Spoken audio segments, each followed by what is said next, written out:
Itulah yang istilahnya buat saya itu voice directing tuh menarik. Kamu bisa tahu karakteristik orang, bisa tahu karakteristik voice actornya gitu.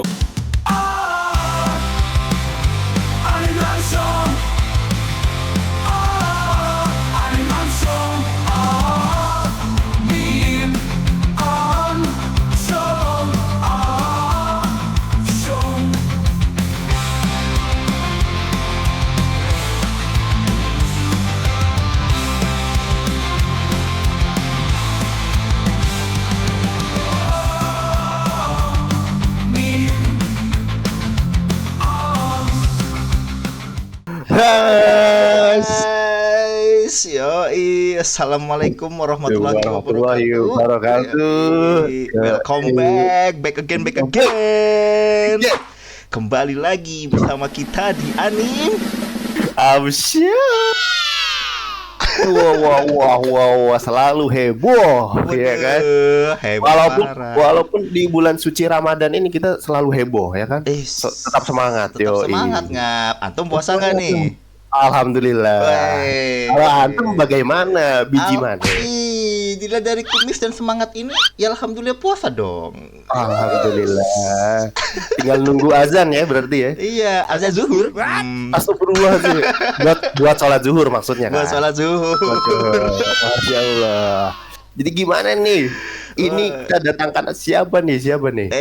Kali ini kita mendatangkan yang berbeda, Ngap. Ya kan, ranahnya berbeda nih daripada yang lain nih. Tapi ini masih masuk ke dalam produksi kali ya? Masih dalam tahap produksi. Kasih tahu, Ngap, kita mendatangkan siapa kira-kira nih? Voice director. Mau tahu? Penasaran nih. Let's go nih. Come on. Bidi. Puset, ramai kali. Wow. Assalamualaikum. Waalaikumsalam warahmatullahi wabarakatuh. Ramai. Karena ini nih unik nih. Ini Mukanya unik. Waduh. Gimana guys? Gimana kabarnya Karis, Denny? Alhamdulillah masih baik. Waduh, gokil. Masih puasa nih? Alhamdulillah masih gitu. Belum ada rencana batal sih, alhamdulillah. Oh iya. Jangan mau kalah sama anaknya. Waduh. Kalau anaknya jam 12, kamu jam 10 boleh. 10 malam kan? 10 malam. 10 malam. Ya, kita 10 malam. Oke. Nih langsung aja nih, ya kan. Itu boleh kali Mas kenalan dulu, Mas. Dari siapa gitu, dari mana? Ya, namanya siapa? Siapa? Let's go. Halo, teman-teman Anim Amsyong. Salam kenal buat semuanya. Perkenalkan, nama saya Krisnawan Martantio, biasa dipanggil Cicis. Sudah mulai berkecimpung di dunia peranimasian dari 2012. Dari 2012 waktu itu tergabung dengan studio animasi di Tanah Abang pada saat itu. Mungkin teman-teman juga tahu. Ada alumnusnya juga di sini. Ya itu gitu. Gokil ya kan. Ini udah lama banget berarti, Ngap, dedengkot, Ngap. Parah, 2012. Aduh. Ini boleh gak Mas ceritain sedikit, Mas, ya kan? Apa namanya perjalanannya di karir gitu, Mas, ya kan? Dari pertama kali nyemplung ya kan di dunia animasi itu sampai jadi kayak sekarang nih, Mas. Monggo, Mas. Siap. Kalau pertama kali berkecimpung di animasi itu seperti yang tadi udah di waktu perkenalan, sebenarnya di 2012 memang di 2012 tergabung dengan MD Animation. Sebelumnya memang secara background saya nggak ada pengetahuan tentang animasi sama sekali. Lebih ke broadcast malah. Lebih saya berangkat dari TV. Dari 2006 sudah di broadcast di TV, di Trans TV pada saat itu. Milik kita bersama. Nah itu, tapi sekarang milik kita bersama, sekarang udah dimilikin sama Khairul Tanjung. Iya benar. Oke. Anak singkong. Saya keluar dari TV itu 2012 persis. Pada saat itu dapat kesempatan untuk diajak sama Mas Dana Riza untuk mulai mencoba memasuki tertarik nggak dengan animasi. Jujur saya tertarik banget pada saat itu karena memang dari kecil suka banget dengan animasi ya gitu, suka banget dengan animasi. Dalam hal ini pun sebenarnya bukan animasi 3D yang saya suka sebenarnya, karena saya lebih suka, karena memang basicnya di TV itu lebih ke kreatif, so suka pengen tahu bikin naskah atau apapun gitu, suka pengen tahu di dunia animasi itu kreatif itu ada ini nggak sih, ada kesempatannya nggak sih gitu, ada chance-nya nggak sih untuk dunia kreatif tapi di animasi gitu, bisa nggak sih secara teknis. Soalnya kalau technicals memang saya nggak tahu gitu, saya nggak tahu gimana caranya bikin itu gitu. Tapi lebih baik saya coba untuk kontribusi dari sisi kreatif aja gimana sih gitu. Belajarlah dari 2012 itu gitu di MD Animation. Pada saat itu kita ngedevelop satu IP Adit Sobojarwo pada saat itu gitu. Kalau nggak salah pada saat itu tuh di 2012 awal developmentnya memang masih untuk movie ya gitu, belum ke series gitu.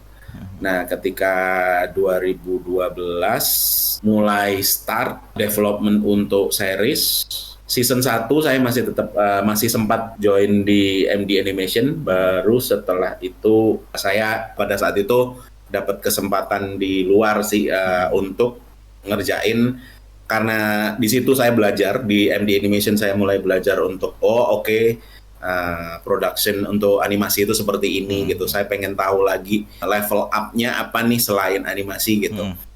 Dapat kesempatan dari teman saya untuk memproduseri tim VFX. Tim VFX di salah satu studio teman saya sendiri gitu.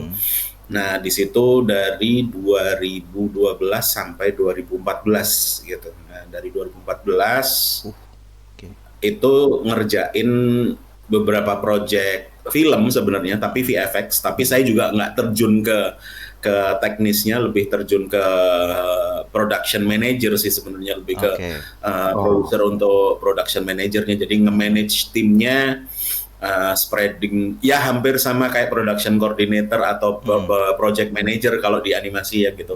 Tapi pada saat itu memang divisi atau jabatan itu kalau di VFX kayaknya lebih ke produser deh gitu, lebih ke produser gitu. Jadi bekerja sama dengan eksekutif produsernya untuk ngatur timnya, pembagian kerjanya seperti apa gitu. Jadi syuting live shoot, habis animasi terjun ke VFX itu udah sampai 2014. Baru dari 2014 itu saya berpindah lagi pada saat itu ke sebuah production house, lokasinya di daerah Kemang. Itu di production house pun itu saya lepas dari animasi dan VFX gitu. Lebih ke apa ya, pada saat itu tuh ngerjain program untuk stasiun TV, tapi bukan masuk ke TV-nya, tapi production house ini mengerjakan satu program untuk stasiun TV gitu. Nah di sini saya belajar juga. Jadi setiap step itu saya belajar, banyak yang saya pelajarin. Kalau di animasi pada saat awal adalah seperti ini, di VFX jadi production manager untuk di VFX itu seperti ini. Balik lagi ke production house, karena kalau production house lebih ke bagaimana production house itu memprovide sebuah program untuk bisa ditayangkan di TV. Nah akhirnya saya tahu nih background saya adalah di TV. Terus melihat animasi, production manager di VFX, balik lagi ke sebuah production house yang menghasilkan karya untuk TV, itu sampai 2018.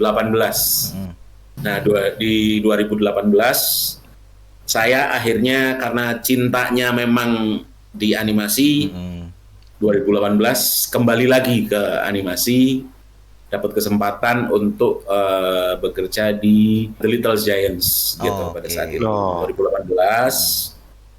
2018 qadarullahnya kita pada saat itu saya juga dapat kesempatan untuk mengerjakan satu IP Nusa pada saat itu. Dan qadarullah mungkin memang di tahun itu di 2019-2020 kan kita kehantam sama pandemi pada saat itu. Akhirnya qadarullahnya ya saya dikasih kesempatan untuk kayak introspeksi dulu gitu. Oke, ya belajar lagi, dapat kesempatan untuk di 2021. Kebetulan setelah Nusa setelah COVID 2021, COVID mereda, dapat kesempatan untuk bekerja di Cinema Animation sampai hari ini. Gitu. Sampai hari ini. Gokil. Itu sih kurang lebih perjalanannya gitu. Banyak ya yang mau dibahas nih nggak? Banyak ya, benar-benar. Siap. Berarti monggo. Aku jadi kepo nih Mas ya kan. Kalau sekarang kan berarti di Visinema itu as a voice director kan? Kalau di Visinemanya, Visinema Studios ya gitu. Visinema Studios itu di dalamnya itu ada Visinema Animation, ada Domikado dan Visinema Studiosnya sendiri gitu.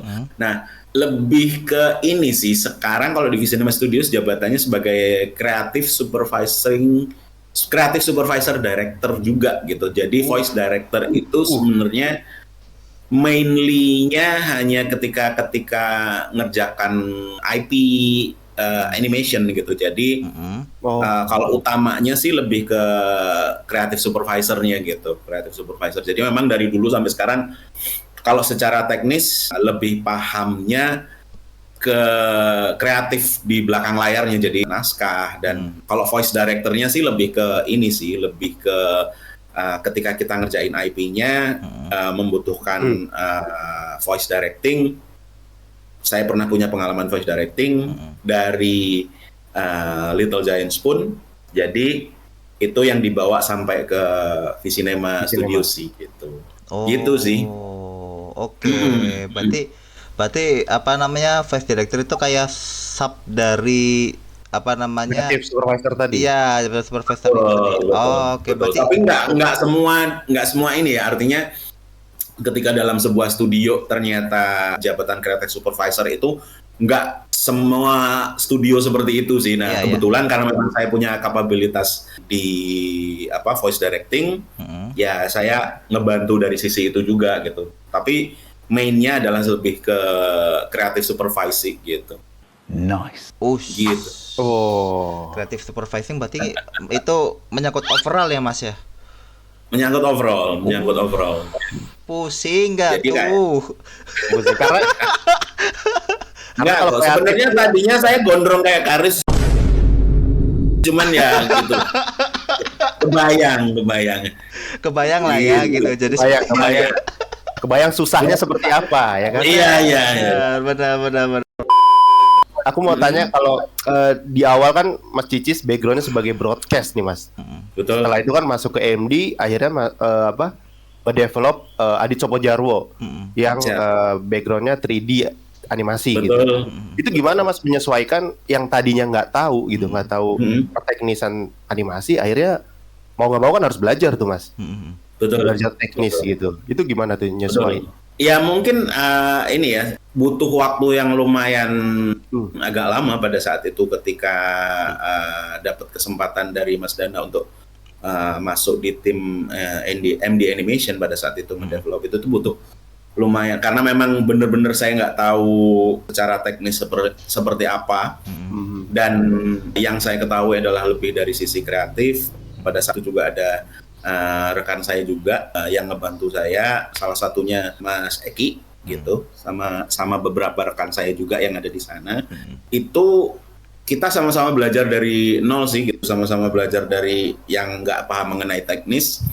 Sebenarnya buat saya karena punya partner yang memang mereka mau untuk nurturing, mau ngasih tahu gitu. Artinya nggak merekanya bukan lu kan udah berumur segini, udah biar yang anak-anak muda aja deh yang gitu. Nah, itu tuh nggak ada yang kayak gitu teman-teman yang ada di sana. Jadinya saya merasa bersyukur aja ya, berasa lebih muda 20 tahunan lah padahal nggak.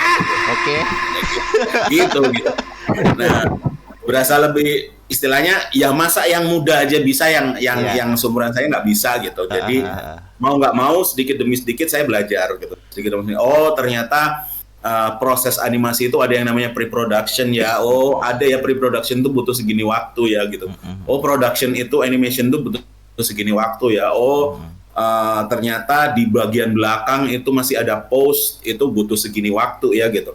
Itu tuh belajar memang gitu. Dan kebetulan saya memang pada saat itu selalu ketika saya di Tanah Abang itu, kebetulan masih di gedung lama ya, di Tanah Abang itu masih di gedung lama, di MD yang lama, sebelum pindah ke Kuningan. Nah itu tuh saya masih ingat di sebelah kanan saya itu ada salah satu sosok tinggi besar gitu, berbadan gede gitu, rambutnya keriting, namanya Mas Henry, Mas Paitela.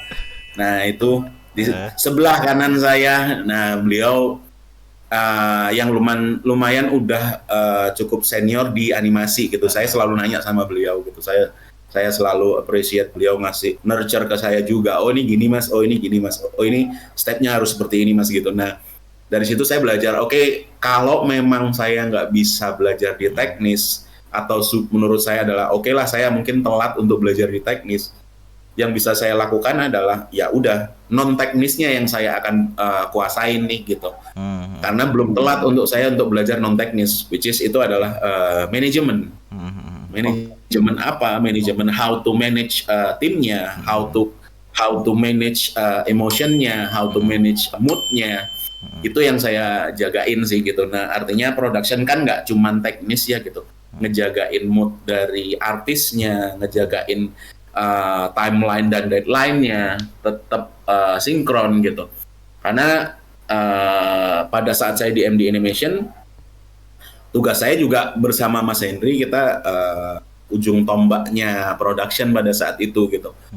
Jadi dari sisi kreatif ada, kebetulan pada saat itu ada Mas Eki, dan dari sisi teknisnya saya dibantu sama Mas Henry gitu. Jadi kita punya ujung tombak dengan satu goals yang sama untuk bikin ASJ itu gitu. Jadi ya lebih ke belajar ini sih, menyesuaikannya sambil belajar di luar hal teknis, tapi bukan berarti kita belajarnya di luar teknis aja deh gitu, enggak sih gitu. Tetap aja harus paham juga supaya apa? Supaya saya juga nggak di-tricky sama artis gitu. Jadi misalnya, mas bikin ini kayaknya 3 bulan deh, padahal saya butuhnya satu minggu misalnya. Ini 3 bulan deh mas, kesulitannya ini. Nah akhirnya saya harus diskusi sama Mas Henry. Is it right gitu? Apakah ini benar segitu gitu? Selalu berkoordinasi seperti itu, dan nggak pernah malu untuk bertanya sih sebenarnya kayak gitu. Gitu, kurang lebih sih seperti itu cara adaptasinya ya gitu, dari yang nggak tahu teknis, nggak tahu apa, tiba-tiba kecemplung di animasi gitu. Iya, itu berarti lumayan bikin shock ya mas. Wah, kaget gitu ya mas ya. Masalah dari broadcasting kan beda banget itu. Lumayan gitu. Memang kalau di broadcasting sih yang dites itu lebih ke mentalitinya karena broadcasting itu ya mungkin teman-teman untuk ya sedikit nge-recall dulu waktu zaman-zaman broadcasting ada lebih ke, kenapa yang aku bilang adalah mentalnya adalah berita. Mungkin saya bekerjanya bukan di news ya, di news yang 24 hours itu bisa ganti-ganti gitu, bisa selalu ready gitu. Yang artinya jam kerja juga nggak tentu gitu. Tiba-tiba jam 3 pagi dipanggil ke kantor untuk syuting, crew call apa segala macam. Nah kayak gitu tuh membiasakan diri kita untuk siap mental aja gitu. Siap mental. Nah, ternyata di animasi pun juga seperti itu gitu. Tapi bukan dari sisi yang istilahnya jam 3 pagi saya panggil ke kantor untuk kasih yang terbaik dari kamu, enggak gitu sih gitu. Tapi lebih ke karena mentalnya udah diuji di sana, jadinya ketika masuk ke animasi yang tinggal dipelajari adalah karena mentalnya udah kuat, ya udah kita belajar dari sisi pemahaman teknis, terus bagaimana nge-manage orang, karena artis itu kan punya, mungkin dari teman-teman ini juga artis itu punya apa ya, ego sendiri gitu. Betul. Jadi ya harus memahami mereka juga sih gitu. Gitu. Kan tadi udah masuk dari broadcast ke animation, terus biasanya kan lompat lagi ke visual effect ya Mas?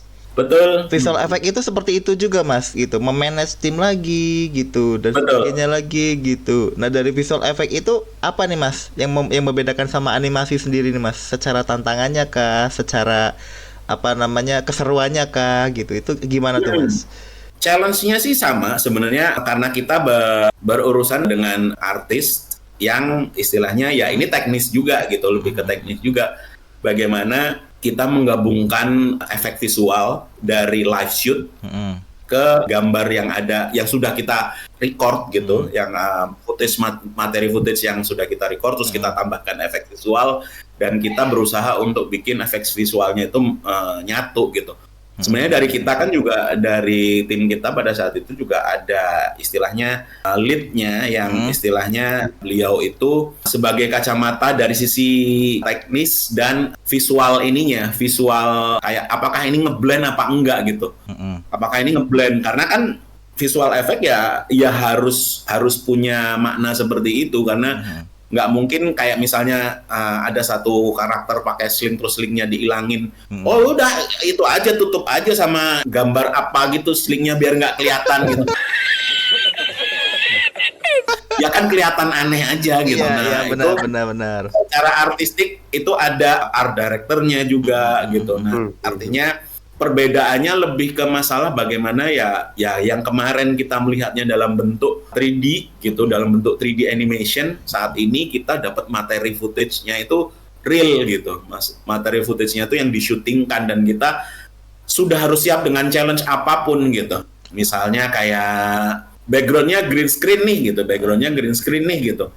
Kalau di key masih ada bocornya nih, masih ada yang nggak ke key nih gitu. Yes. Nah, berarti kan ada tugas anak rotoscoping yang untuk ngebersihin itu kan. Oke, biar tetap ke key, terus ini anak rotoscoping yang kita tugaskan untuk itu biar rapi aja ya gitu. Nah, yang kayak gini tuh kan kita harus siap ya, karena kan kondisi syuting kan challenge-nya adalah ya udah, ini adalah tim CG ya gitu, tim VFX ya gitu. Tim VFX beresin ya, saya nggak mau tahu itu yang api di belakang itu, kalau bisa ujung apinya jangan tajam-tajam gitu. Saya pengen tumpul-tumpul, nah itu kan kayak bikin orang mati ya gitu. Nah, buat saya sih challenge kan itu, itu namanya challenge. Challenge banget.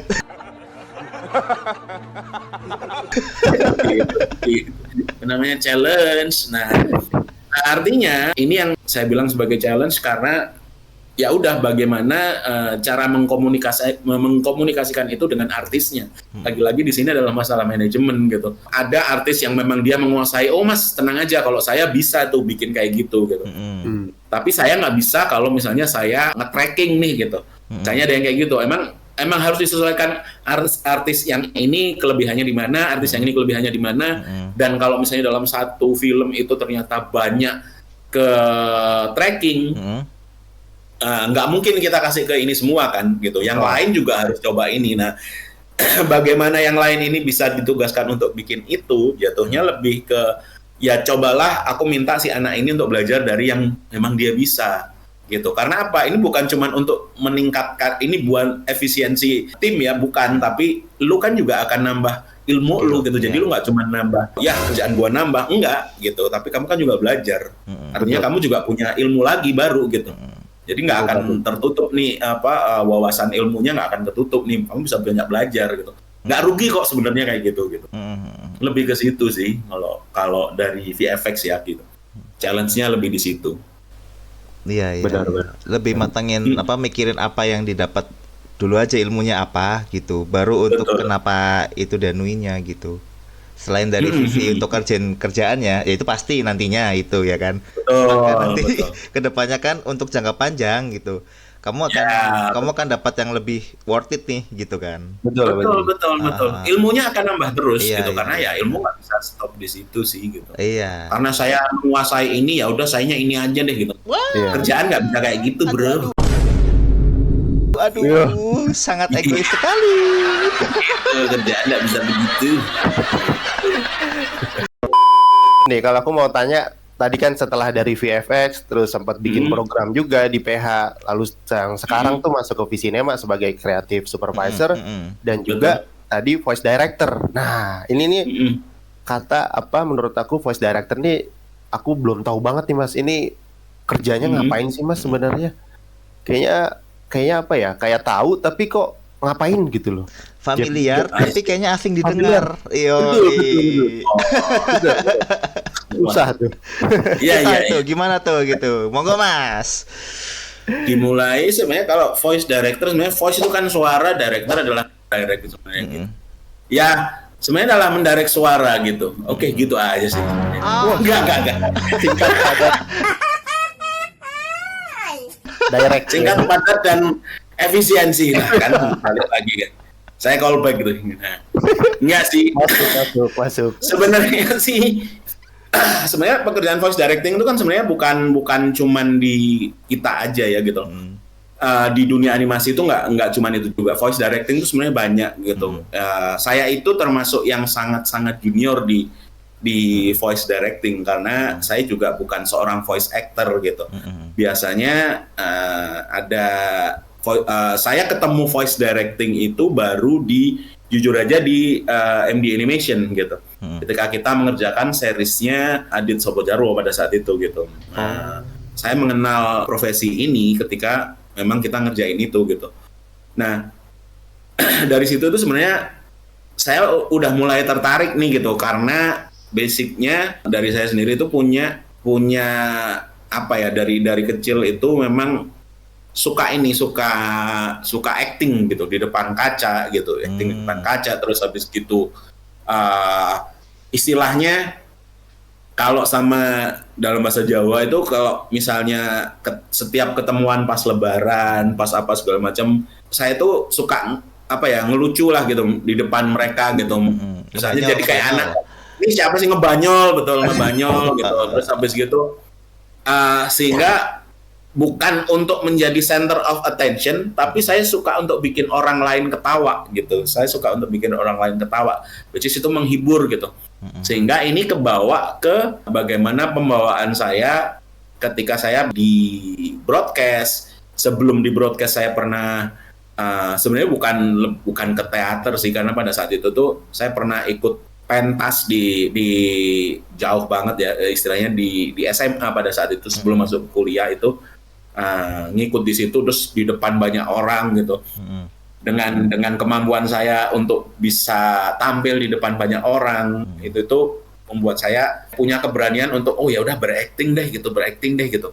Nah, challenge-nya adalah ketika saya mengenal profesi voice directing ini dari animasi, bagaimana apa yang harus diaktingkan sama si voice actor ini itu berasa real gitu. Ya udah berarti si voice actor-nya harus bisa mencontoh apa yang kita maksudkan gitu. Nah, ini tugasnya voice director untuk bisa mendeliver line yang ada di naskah untuk dideliver dengan sesuai karakteristik, tanpa orang lihat ini karakternya itu kelihatan di depan mereka udah bisa berimajinasi untuk dia lari nih, dia kecapean nih, kenapa dia lari nih, kayak gitu. Dan ketika lari pun itu sudah harus, ini yang saya pelajarin ketika pada saat itu tuh ada teman saya pada saat mengerjakan di ASJ itu, teman saya namanya Mas Mardi. Pada saat itu saya cukup banyak belajar dari beliau. Dia juga seorang voice director pada saat itu. Dari situ juga saya mulai belajar, ternyata seperti ini ya. Kayaknya cukup menarik ini karena apa, buat saya ini saya nggak perlu tampil di depan orang, tapi saya bisa act out tanpa saya harus kelihatan muka gitu. Gitu, saya bisa act out tanpa harus kelihatan muka. Nah, bagaimana caranya orang yang si voice actor ini bisa ngikutin saya gitu, bisa ngikutin acting yang saya brief ke mereka gitu, sesuai dengan naskahnya ya yang pasti ya gitu. Nah, challenge-nya adalah memang kalau misalnya voice directing ini biasanya ke masalah intonasi atau apa. Saya kan tidak benar-benar bukan sekolah ya, saya bukan sekolah, saya benar-benar kalau di dunia voice directing mungkin saya benar-benar junior sih gitu. Dan saya perlu banyak belajar dari voice actor dan voice director yang lain gitu. Karena voice director bukan cuma di animasi kan, sebenarnya di iklan juga ada gitu. Di iklan juga ada kalau teman-teman yang udah dari dulu ngerti ketika iklan, bagaimana intonasi iklan, ternyata menjual produk itu ada intonasi yang harus dijaga gitu. Bahkan naik turun misalnya gitu. Susu ini gitu, misalnya kayak gitu. Susu ini. Nah, itu tuh juga udah beda tuh gitu. Nah, mereka nggak mau tuh gitu, si brand juga kadang-kadang juga, saya nggak mau yang rendah nih, saya maunya yang tinggi yang supaya lebih ngejual nih produk saya gitu. Oke, gitu. Kita dari yang iklan aja udah bisa kayak gitu. Nah, ini dieksplor lagi ke medium animasi nih gitu, medium animasi. Kalau iklan orangnya masih ada di depan kita, dan misalnya ya, apalagi ini voice directing itu kan juga nantinya ini mungkin bisa dikoreksi sama teman-teman yang memang benar-benar senior di voice directing, akan ada belajar intonasi, belajar pacing, terus istilahnya ketika mereka bilang nggak cocok dengan karakter suaranya dan kita cuman punya waktu cuman sedikit nih untuk mencocokkan voice ini dengan yang diinginkan sama brandnya gitu. Itu tuh tugasnya voice director untuk ya harus dapat nih karena si brand ini misalnya nih kita punya brand yang udah bekerja sama dengan aktor kenamaan misalnya gitu. Dia udah diikat nih, pokoknya aktor ini kalau iklannya produk ini aktornya harus ini. Tapi mungkin secara kualitasnya dia bukan voice actor untuk brand, dia adalah misalnya seorang ini nih aktor laga gitu. Tapi dia mengiklankan makanan bayi misalnya gitu. Nah, bagaimana seorang aktor laga mengiklankan makanan bayi? Ya kita cari sisi uniknya nih gitu, tapi harus berkoordinasi dengan brand apakah ini oke, karena itu dia tadi ketika voice directing dia juga harus berkoordinasi dengan brandnya, berkoordinasi dengan agensinya, apakah mereka suka dengan konten ini, which is itu adalah pasti kreativitasnya juga diperbolehkan untuk voice director itu gitu. Misalnya yang aku bilang tadi kayak misalnya aktor laga, kenapa dia ngiklanin makanan bayi gitu, misalnya kayak gitu. Ya udah kita ambil sisi komediknya yuk misalnya gitu. Ya udah nih aktor laga, dia kalau pas di syutingin dia pakai bajunya Bruce Lee misalnya, tapi dia ngiklanin makanan bayi, ya udah tapi dia berakting seperti layaknya seorang bayi yang kelaparan gitu. Nah, apakah yang keluar dari situ? Nah, memang harus seperti itu gitu. Nah, ini secara pemahaman saya ya gitu, istilahnya koreksi saya kalau misalnya ada teman sini yang memang voice director yang udah senior, saya juga baru belajar di sini gitu.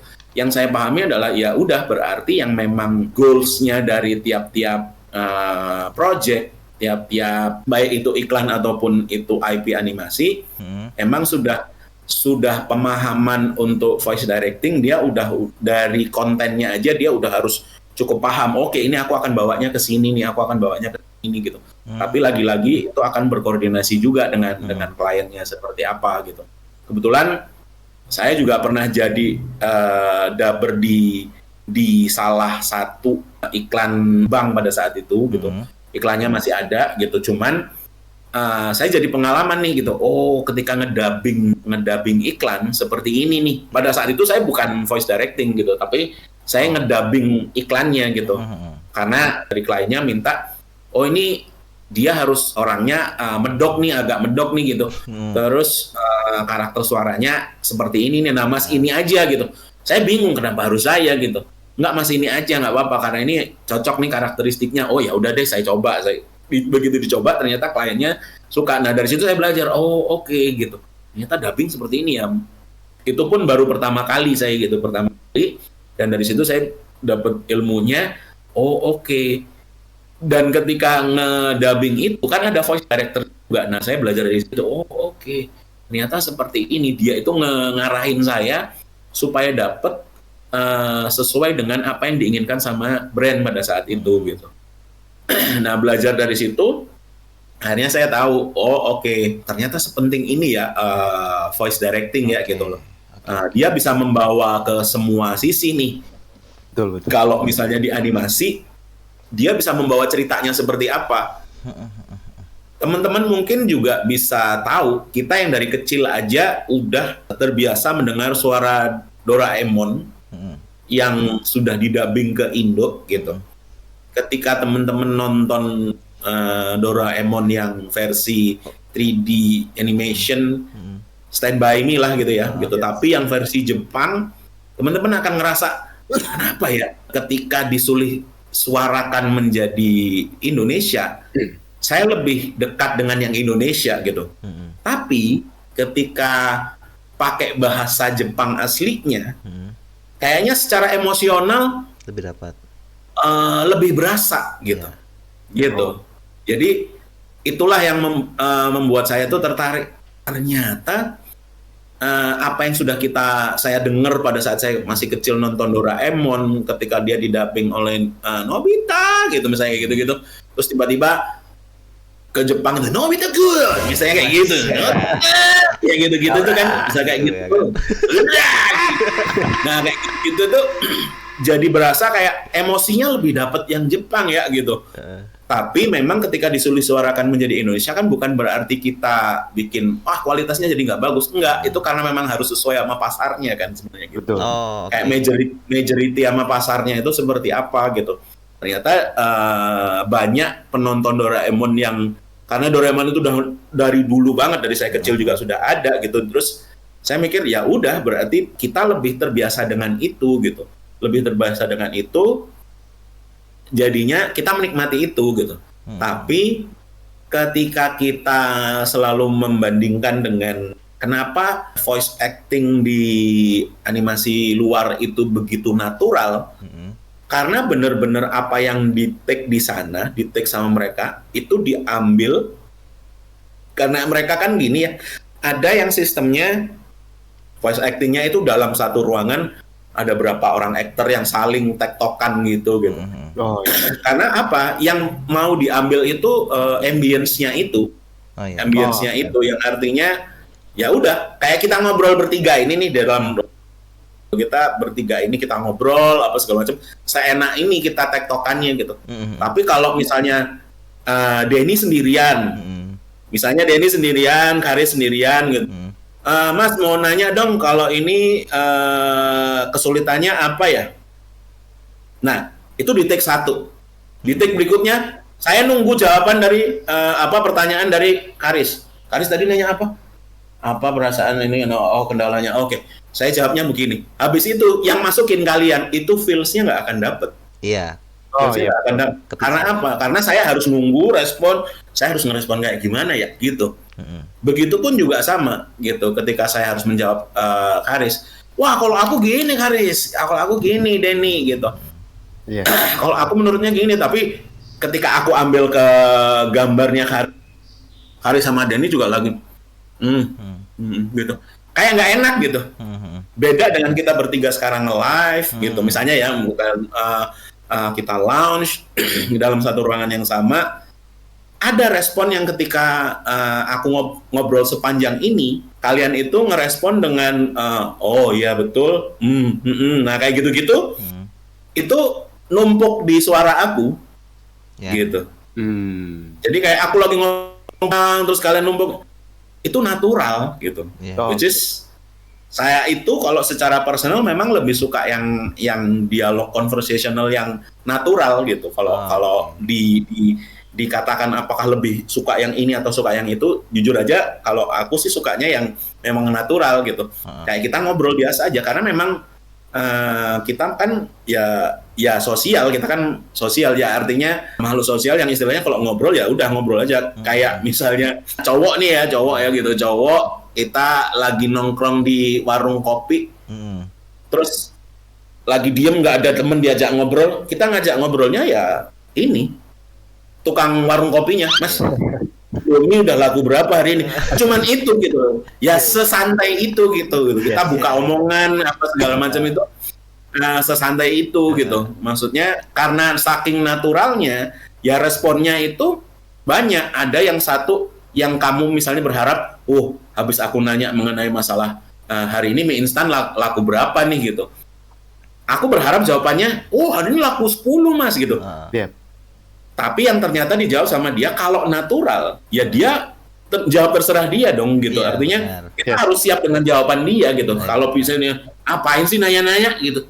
Beli juga enggak gitu, kayak misalnya gitu. Misalnya jawabannya gitu, saya nggak berharap jawaban seperti ini nih gitu. Tapi kan kita jadi tahu responnya gitu.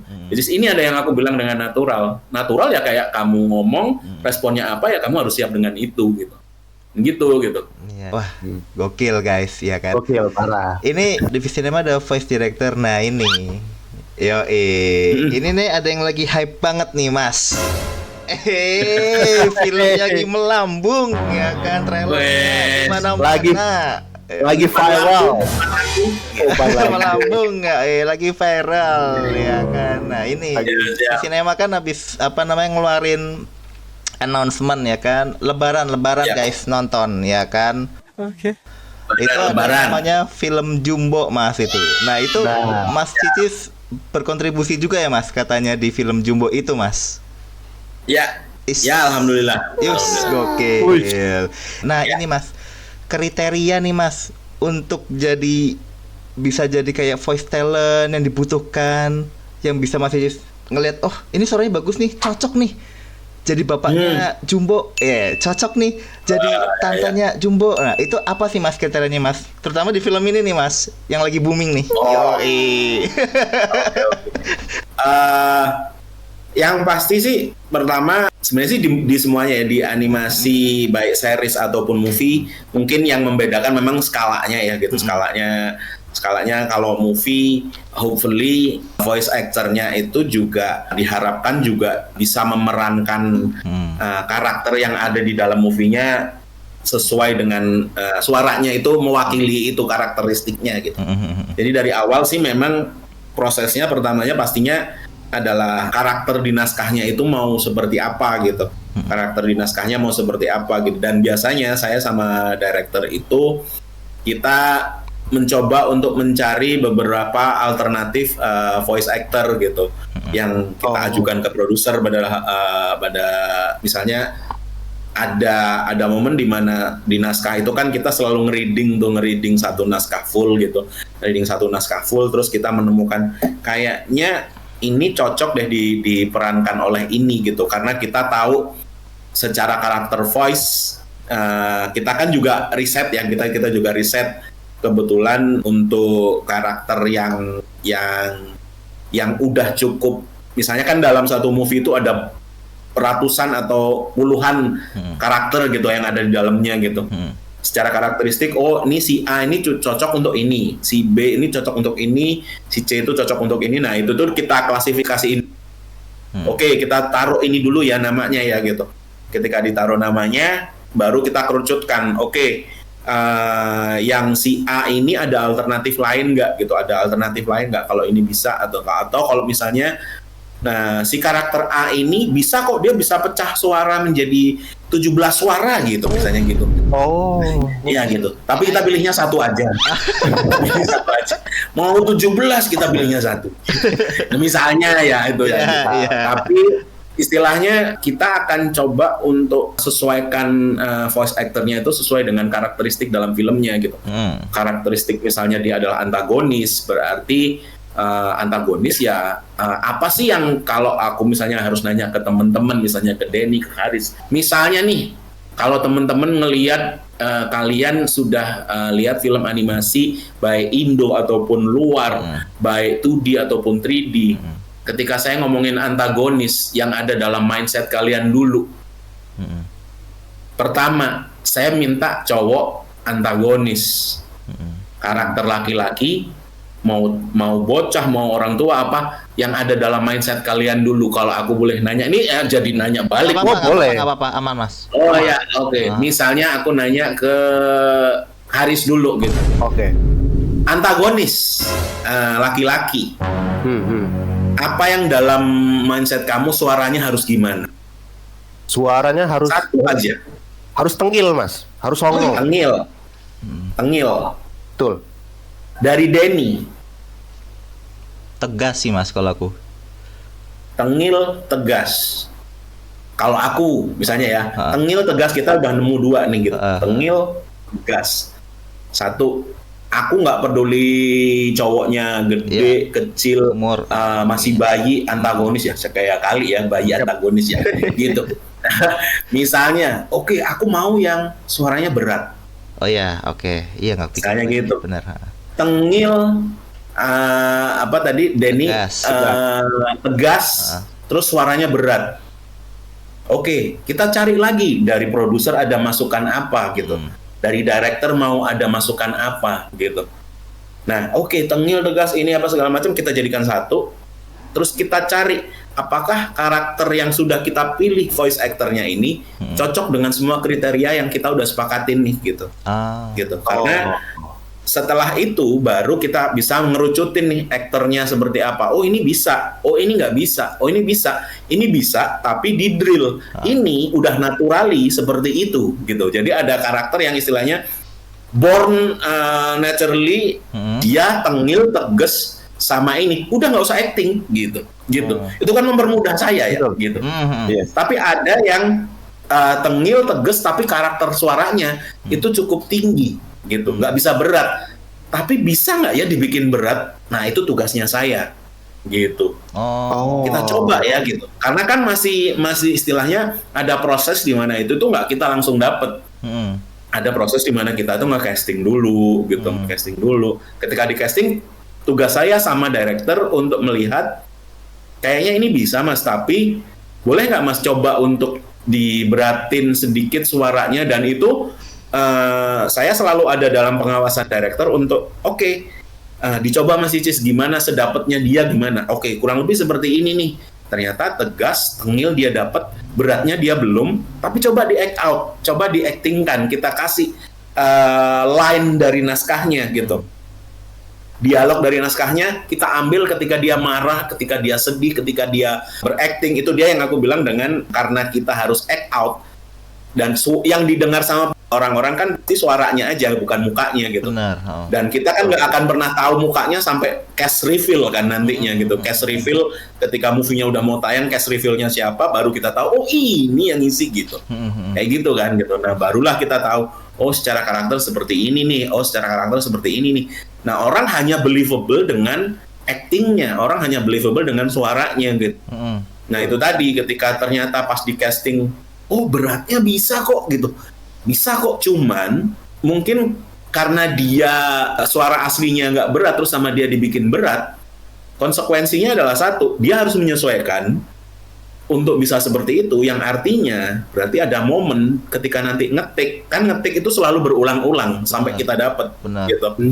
Akan ada momen di mana dia juga akan, aduh capek nih saya harus menyesuaikan suara dari yang nggak berat saya bikin berat, tapi memang cocok, tapi harus ada konsekuensi itu gitu. Yang artinya dari kitanya juga harus paham, istilahnya ya udah, berarti nggak boleh dipaksain. Misalnya nih, scene-nya cuma sedikit kok, cuma 3 misalnya, cuma 3 gitu.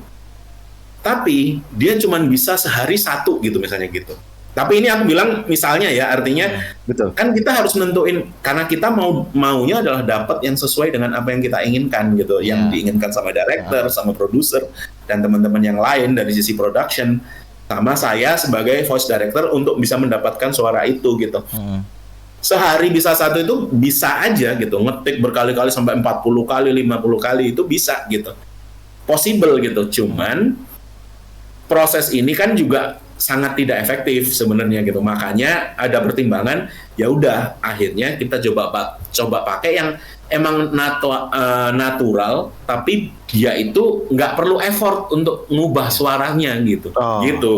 Itu bisa jadi pertimbangan gitu. Ya udah, jadi kan secara efisiensi pekerjaan sehari kalau kita pakai yang natural, yang memang dia suara karakternya bisa berat, tengil dan tegas, itu tuh untuk si A ini dia bisa 10 scene nih gitu. Nah kalau kita pakai si B yang dia cocok di tengil tegas tapi suaranya nggak bisa berat, tapi dia bisa bikin itu berat, sehari kita cuma dapat 2 atau 3 scene gitu. Nah, ini kan lagi-lagi nih efisiensi production kan gitu. Iya. Gitu. Yang artinya ini juga bisa dijadikan bahan pertimbangan untuk pemilihan cast gitu. Pemilihan cast gitu. Kurang lebih sih pada dasarnya untuk pemilihan cast sih seperti itu gitu. Apakah ini cocok, apakah ini sesuai dengan karakternya. Pasti ada momen di mana karakter Bible itu sangat diperlukan untuk voice acting gitu, voice directing gitu. Gitu sih. Banyak sih variabel yang istilahnya bisa menentukan cast ini cocok atau enggak gitu. Jadi kayak misalnya emang secara umuran, secara karakteristik suara ya, Mas, dalam hal ini ada karakteristik suara, secara umur apakah itu memang cocok. Misalnya nih, saya memilih Denny nih dengan umuran ini sebagai seorang teenage misalnya gitu, saya teenage gitu. Denny teenage, karakternya tengil tegas, tapi bukan antagonis nih, tengil tegas, tapi dia bukan antagonis, dia protagonis gitu. Tapi aku butuhnya suaranya agak kecil lagi gitu. Artinya apakah Denny masih bisa cocok nih gitu dengan misalnya aku ngambil Denny ini ada potensi dia itu bisa ngehit nada-nada tinggi kayak misalnya apa kayak gitu. Nah, itu tanpa Denny ngotot. Biasanya kalau orang ngotot kan ototnya keluar gitu. Apa kayak gitu. Nah, ini enggak. Denny itu bisa ngomong kayak gitu tanpa dia harus ngotot gitu. Nah, oke. Ini coba nih Denny nih, oke coba lagi. Kan ini pasangan itu bawanya ke coba. Oke. Gitu. Oke deh Denny kita coba nih gitu. Kita masukkan dalam put it on a bucket list nih. Oke, ini masuk. Nah, dari situ tuh kan kita udah mulai 2020 jadi 10. Dari 10 kita ada disaring lagi. Semakin mendekat sedikit itu tuh pemikirannya dari kita adalah ke masalah efisiensi, apakah pasti di masalah budgeting atau di masalah scheduling, pasti akan lebih ke sana gitu. Jadi banyak sekali variabel ketika kita harus menentukan oke, ini case-nya pas nih, ini case-nya harus kita coba nih, ini harus kita exercising nih gitu. Ini bisa nih untuk dilatih nih kayak gitu. Jadi variabelnya cukup banyak untuk dari puluhan, ratusan apa segala macam itu. Tapi ya emang itu prosesnya ya, itu nggak bisa cepet sih kayak gitu itu. Betul. Karena kita pastinya kalau mau cari gitu kan pengennya yang terbaik ya istilahnya. Nggak cuma sembarangan aja gitu kita ngambilnya gitu. Tapi on a good side kita menemukan banyak berlian gitu istilahnya. Ketika kita tahu Denny punya kapabilitas di suara seperti itu, ternyata nggak cocok di karakter si A nih kan. Tapi Denny cocok di karakter ini loh. Ini karakter jarang muncul, tapi Denny cocok nih di sini nih gitu. Karena apa, karakter dia kayak begini nih. Yang kita seperti aku bilang tadi kan, akan sangat membantu untuk kita kalau memang naturally emang udah karakter suaranya seperti itu. Tinggal di-build-nya adalah dari cara dia berakting aja gitu. Gitu. Ternyata cocoknya di sini loh. Nah, akhirnya masuk bucket list yang lain, which is ini yang aku bilang dengan kita menemukan berlian-berlian lain gitu. Kadang-kadang oke gitu. Ketika dikumpulin jadi satu, ternyata ternyata dia punya kapasitas ini nih. Ternyata dia mampu di sini nih gitu. Itu kita cari, itu kita masukkan dalam bucket list kita, karena who knows di project yang ini nggak bisa, tapi in the other project mungkin bisa gitu. Gitu. Oh, gitu. Berarti itu ya Mas, emang dari prioritasnya tuh mencari voice talent yang born to be naturally gitu loh. Betul. Dari yang untuk efisien juga ya mungkin ya. Betul. Iya. Tapi tidak menutup kemungkinan yang memang dia nggak terlahir dengan karakter suara seperti itu, kita bisa dapat gitu. Kita bisa dapat misalnya kayak kita menemukan bukan voice actor malah gitu. Kita menemukan satu talent di mungkin pas lagi nge-scroll IG, nge-scroll YouTube atau apa segala macam, kita menemukan ini talent baru tapi cukup menarik nih ininya gitu. Kayaknya ini umurannya masih umur berapa nih gitu, kayak anak ini gitu. Ini talentnya bisa nih gitu. oke kita coba deh gitu.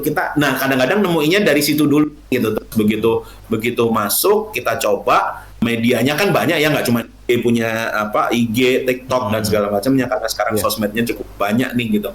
Nah itu kita nemuin dari situ dulu, terus kita kasih lihat ke produser, ke director, ke teman-teman kreatif yang lain. Ini karena kan ini paralel ya, jalannya itu paralel dengan karakter desain gitu. Karakter desain kan baru kelihatan kan, oh bentuknya segini. Ternyata karakter yang aku bilang Denny tadi tegas, tengil, tapi dia protagonis, itu tuh badannya cebol. Nah, gitu. itu Misalnya gitu ya. Karena karakter desainnya begitu gitu. Tegas, tengil tapi cebol, misalnya kayak gitu. Yes. Ini sorry ya, bukan body shaming atau apapun gitu, tapi kan ini karakteristik yang udah secara karakter desain seperti itu. Biasanya kan saya harus ngelihat juga dengan tinggi badan seperti itu, secara proporsi badan seperti itu, bagaimana cara dia ngomong gitu, bagaimana karakteristik dengan orang yang bertubuh seperti itu gitu, apakah dia ngomongnya lebih ngegas karena dia pengen di-notice gitu. Misalnya karakteristiknya adalah Bible-nya adalah dia pengen di-notice karena selama ini dia selalu ketutup orang-orang sehingga dia nggak pernah di-notice gitu. Ketika di-notice ya caranya dia notice. Nah, misalnya kayak gitu. Nah ini berarti kan, woi tunggu, nggak mungkin yang tunggu, nggak akan kelihatan kamu gitu, nggak akan kelihatan kamu. Nah kayak gini nih istilahnya, kita harus ngelihat dari berbagai macam sisi. Yang aku bilang ini variabelnya banyak banget gitu. Dan itu nggak cuman dari sisi kita ngedengerin, yang seperti aku baru bilang barusan adalah dari kreatif desain, dari bentuk karakter desain, itu pun juga cukup ngebantu buat kita gitu, ngebantu buat kita untuk menentukan karakter atau voice actor siapa yang cocok kayak gitu sih gitu. Oke. Berarti itu secara nggak langsung kalau kayak seperti itu kan berarti harus bisa membayangkan gimana geraknya, gimana namanya karakter ini masih 2D tapi kalau bergerak seperti apa, suara gimana dan sebagainya. Itu kan belum tentu. Maksudnya tuh persepsi aku sama Cicif misalkan itu kan berbeda tuh. Betul. Itu menyamakannya gimana tuh Mas, maksudnya ini kayaknya bagusnya kayak gini deh, ini kayaknya bagusnya kayak gini dah itu. Sedangkan persepsi aku yang imajinatifku sama Mas Cicif kan berbeda nih. Betul. Nah, itu gimana tuh Mas kalau misalnya untuk nyatuin jadi satunya gitu? Oh, pakai ini aja deh kayaknya seru, pakai ini aja deh kayaknya oke gitu. Betul. Yang pasti dari setiap project kita kan ada yang namanya jenderal lapangannya ya. Jenderal yang dia memimpin pasukannya, yaitu adalah seorang director gitu. Which is ketika dalam menentukan siapa karakter yang cocok untuk ini, kita pastinya akan selalu berkoordinasi dengan director gitu, karena pemilihan karakteristik atau apa segala macam itu pasti kuncinya juga di director gitu. Artinya bukan saya melimpahkan semuanya ke director, tugasnya kita sebagai voice actor adalah memberikan masukan. Ini sepertinya bisa, karena kan director punya, dia yang bikin juga karakter Bible-nya gitu. Gitu. Dia bersama penulis, dia udah tahu karakter Bible-nya seperti ini nih. Sama seperti karakter yang aku bilang tadi, badannya kecil gitu. Terus dia pengen stand out dengan cara apa? Setiap kali dia jalan dia selalu teriak biar dinotis sama orang, biar nggak awas aku keinjek misalnya kayak gitu. Biar dia nggak keinjek misalnya kayak gitu.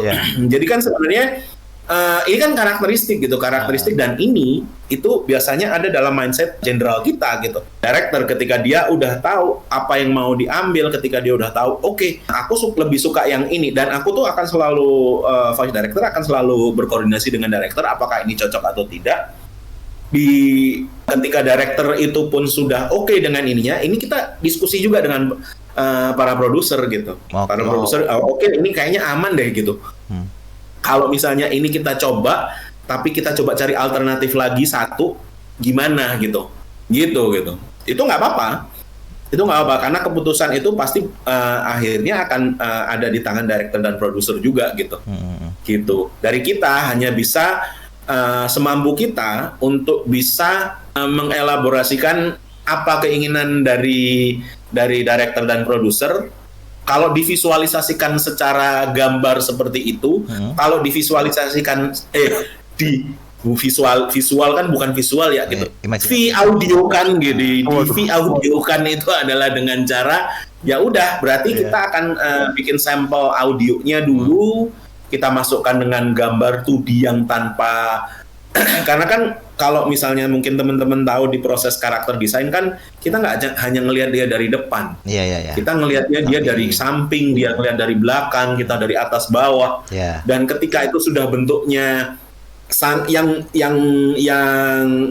menjadi apa bisa dijadikan sebagai bantuan yang cukup bagus adalah ketika karakternya sudah dalam bentuk yang bisa bergerak. Ketika kita tahu cara jalannya, ketika kita tahu bagaimana cara dia, misalnya yang seperti tadi tengil dan tegas, berarti cara jalannya dia akan lebih ke gini gitu, lebih kayak gitu. Nah, artinya apakah suara yang tadi udah kita coba itu ketika kita masukkan, ketika sudah dianimatkan sama tim animation gitu, animation director yang dia oke lah aku coba untuk satu karakter ini aku coba untuk gerakan, bikin walk cycle dan segala macamnya. Terus kita coba untuk lebih menggunakan guide audio yang udah diambil tadi. Ketika udah dilihat, terus kita kasih lihat ke director dan lihat ke produser, baru dari situ oke, kayaknya emang ini cocok deh gitu. Tapi biasanya stepnya tanpa harus melalui 3D animation dan segala macamnya atau gambar bergerak dan segala macamnya, biasanya kita udah langsung main theater of mind nih gitu, main imajinasi aja gitu, main imajinasi. Oke gitu. Ya aku kebayang kok kayak gitu. Aku kebayang kok kalau dia jalan kayak begini. Terus kan kita ngasih situasi ya gitu, kita ngasih situasi kayak yang aku bilang tadi. Dia karakternya kecil. Ketika dia di dalam kerumunan orang, bagaimana dia berjalan di antara kerumunan orang itu biar nggak keinjeng gimana, gitu.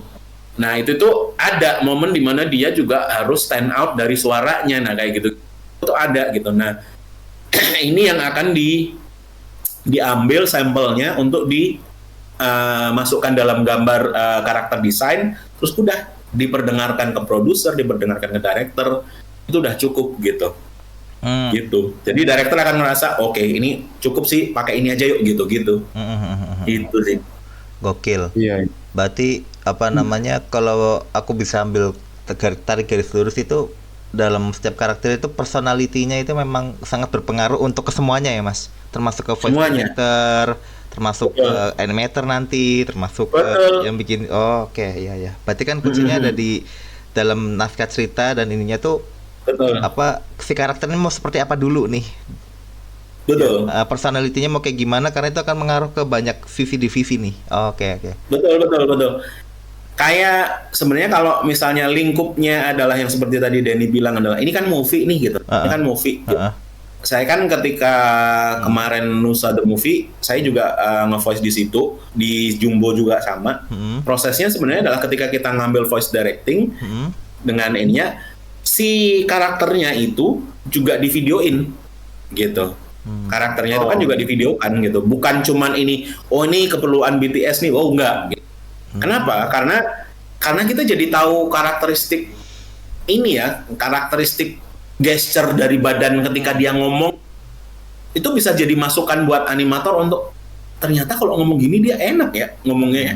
Ternyata karakter tengil dan tegas ini akan masuk ya kalau aku ngelihat Denny ngomong apa segala macam kayak gitu. Ini tengil tegas, tapi dia badannya kecil nih gitu. Tapi Denny kan secara badan nggak kecil gitu ya.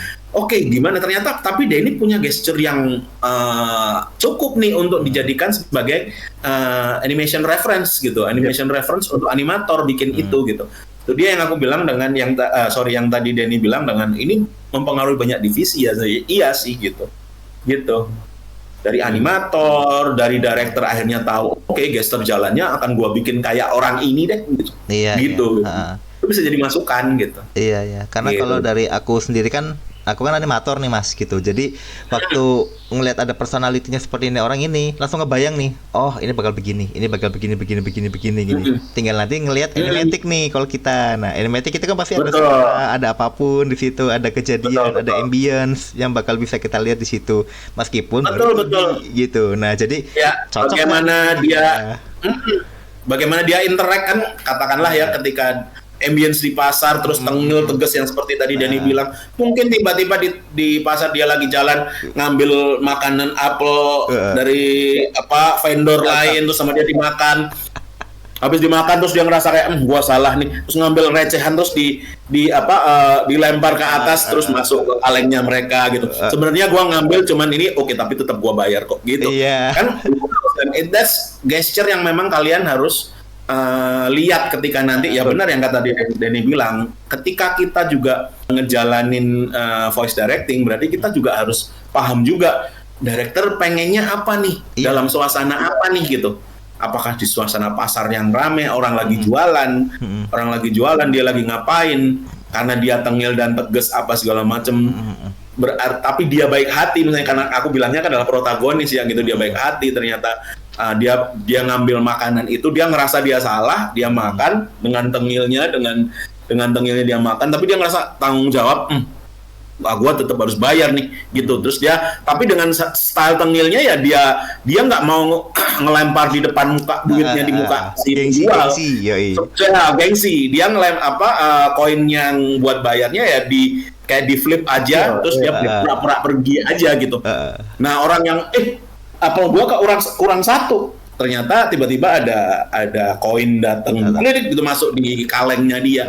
Seperti itu kan sebenarnya juga bisa tergambar di animatic. Itu pun juga kita bayangkan ketika bikin storyboarding gitu. Karena kebetulan di Jumbo juga aku juga act as assistant directornya Jumbo juga gitu. Jadi ketika proses storyboarding, aku sama director juga Rian as director itu juga diskusi nih, ini apa yang akan ada di sini gitu. Dialognya akan kita bikin begini nih gitu. Oke, ada ketengilan seperti ini. Oke, ada tegas kayak gini nih ketika dia jalan tengil, dia disenggol sama nggak sengaja kesenggol sama nenek-nenek. Terus habis gitu si nenek-nenek itu jatuh, ya dia bukannya tegas marahin, lu gimana? Nah itu nggak, dia bantu karena harus tetap ngejaga protagonisnya gitu. Tegasnya sih bukan dalam hal lu bisa marahin, enggak gitu. Nah ini juga jadi pelajaran kan istilahnya. Oke, ini karakter Bible-nya begitu ya gitu. Karakter Bible-nya begitu ya gitu. Jadi lagi-lagi semuanya akan balik lagi ke karakter Bible. Dan itu juga emang harus kuat di theater of mind-nya ya Mas. Betul sekali. Apa tuh Riz artinya Riz? Theater of mind Riz? Teater artinya teater ya kan? Teater adalah bioskop. Bioskop. Main artinya pikiran. Main theater of play. Main. Tapi nih Mas, aku juga lebih penasaran sama pengambilan voice-nya Mas. Maksud voice over-nya itu waktu saat take voice-nya tuh harus kan ada artisnya nih Mas. Nah itu tuh dia ngambilnya tuh harus sesuai satu scene, atau misalnya habisin satu karakter tuh habisin sampai habis gitu. Apa ngambil per scene-nya aja gitu? Biasanya sih kalau di aku treatmentnya per scene ya gitu, karena meskipun jadwal misalnya ya ada jadwal dari talent atau voice actor-nya yang memang ini dia yang aku bilang tadi adalah variabel yang cukup banyak, itu adalah yang aku bilang tadi itu mungkin teman-teman tadi sempat notice adalah schedule juga gitu. Ketika kita nemuin voice actor, schedule-nya harus seperti apa nih, dan apakah karakter ini secara availability apakah dia bisa, misalnya nih kalau dia main character, kalau dia adalah main character, sudah pasti schedule-nya mesti harus cukup efektif gitu, cukup bisa mengakomodir timeline yang ada gitu. Misalnya kita dikasih waktu 1 bulan nih untuk ngerjain satu film ini gitu. Tapi talentnya main talentnya itu cuman bisa 4 hari gitu. Ya lucu lah gitu, 4 hari kita harus menyelesaikan satu movie. Nah ini pas gitu. Tapi 4 hari itu boleh nggak kalau ini digeber 24 jam gitu, misalnya gitu. Karena kita misalnya gitu, ya gitu. Tapi apakah dia sanggup? Apakah dia enggak? Kita nggak bisa. Kita cuma ini sehari 10 jam misalnya. Nggak apa-apa 10 jam. Ya berarti efektifnya adalah jangan jadikan dia sebagai main talent gitu. Itu. Ini yang aku bilang dengan pemilihan karakter pemilihan voice actor itu juga menjadi apa ya istilahnya masalah scheduling, itu juga menjadi ini gitu. Nah, biasanya kenapa sih ngambilnya per scene gitu? Kenapa sih ngambilnya nggak jumping scene-nya gitu? Padahal dia ada dari scene 1, scene 10 ada enggak gitu. Karena setiap perkembangan karakter dari satu scene ke scene yang lain itu bisa jadi nyambung, berkesinambungan gitu. Oke. Misalnya si karakter A gitu, karakter si A ini di scene 1 dia megang peran penting nih di sini gitu. Di scene 10 dia megang perannya lebih penting dari scene 1. Tapi dari scene 2 sampai 9 dia nggak ada tuh. Dia 2 sampai 9 tuh dia nggak ada. Dia muncul lagi di 10. Tapi dari 1 sampai 10 ini terjadi banyak sekali proses. Iya. Gitu. Di karakter-karakter yang lain gitu. Yang artinya misalnya si A ini adalah seorang Pak, si B ini seorang ibu, suami istri lah, seorang suami dan istri gitu. Nah, di scene 1 itu si suami punya peran penting, di 10 ini lebih penting daripada scene 1, tapi di 2 sampai 9 tuh nggak ada. Nah, cuman di 2 sampai 9 ini yang berperan penting itu adalah si B, istrinya. Tapi suami sama istri itu kan pasti punya koneksi gitu. Ketika dia tahu di tengah-tengah 2 sampai 9 ini si istri ini punya peran penting menjalankan ceritanya, ya dia harus bisa ngikutin, oh istrinya begini. Selama istrinya ini masih terus nempel di 10 misalnya dia muncul berbarengan nih suami sama istri, ya ini udah harus ngikutin emosinya. Jangan-jangan di tengah-tengah ini istrinya lagi punya masalah sehingga ketika ketemu di 10 meledaklah istrinya dan meledaklah suaminya gitu. Jangan kita ngambil depannya bagus, di 10-nya meledak sendiri. Kenapa gitu? Aktornya pun juga akan nanya gitu. Aktornya juga nanya, ini kenapa gua marah banget ya gitu. Yes. Ini kenapa gua marah banget ya?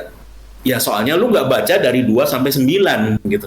Makanya dalam satu naskah diharapkan semua voice actor harus baca dari awal sampai akhir. Karena sebenarnya semuanya sih sebenarnya, bukan cuman voice actornya, even production timnya itu harus tahu apa yang terjadi dengan story-nya gitu.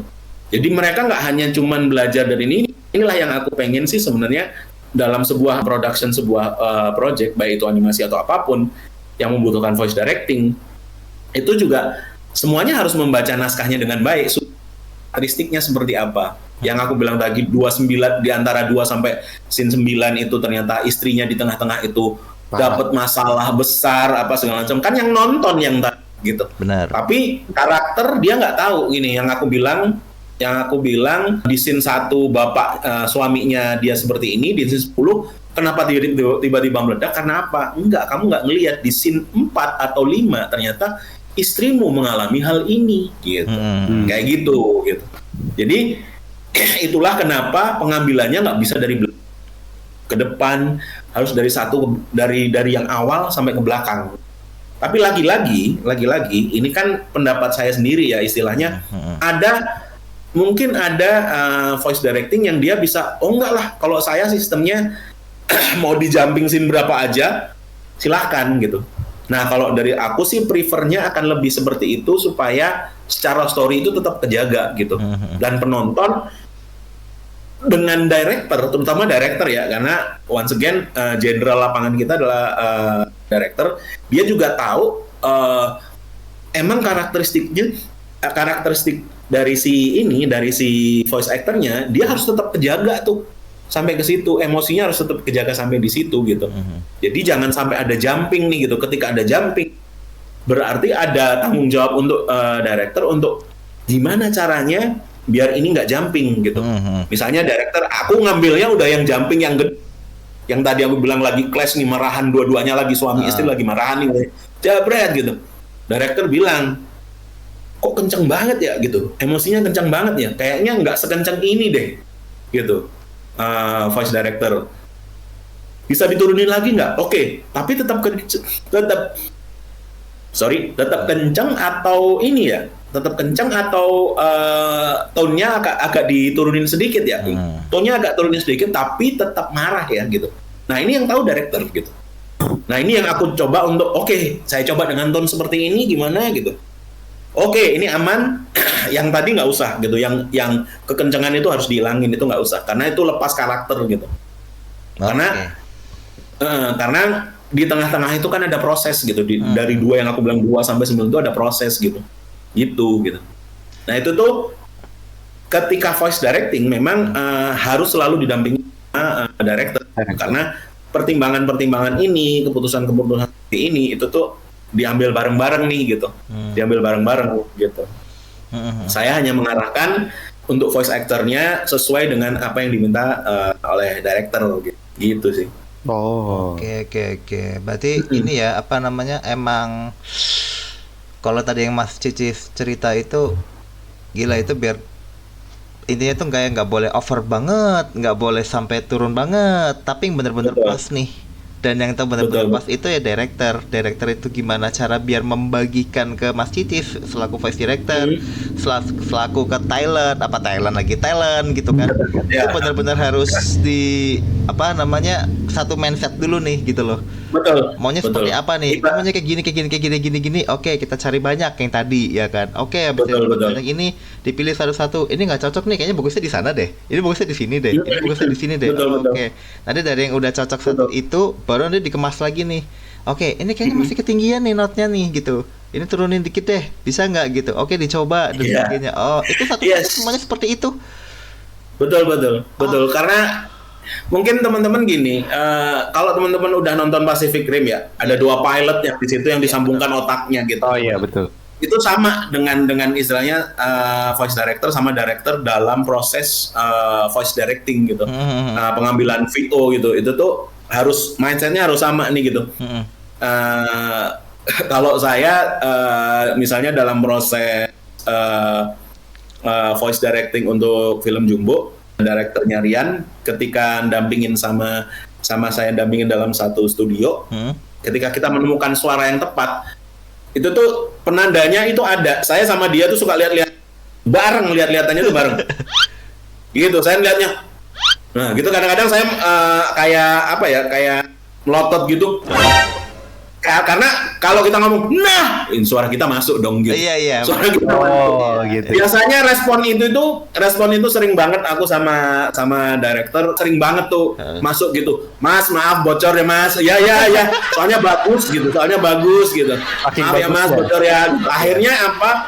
Kan kita ngejagain mood talent juga ya. Kalau ketika suara bocor kan dia harus ngulang ya. Iya. Ketika dia harus ngulang kan apakah energinya ada, apakah sama. Nah, kadang-kadang begitu saya harus jaga banget gitu. Makanya cara kita on the same page sama director adalah ya kadang-kadang saya saling tunjuk-tunjukkan gitu.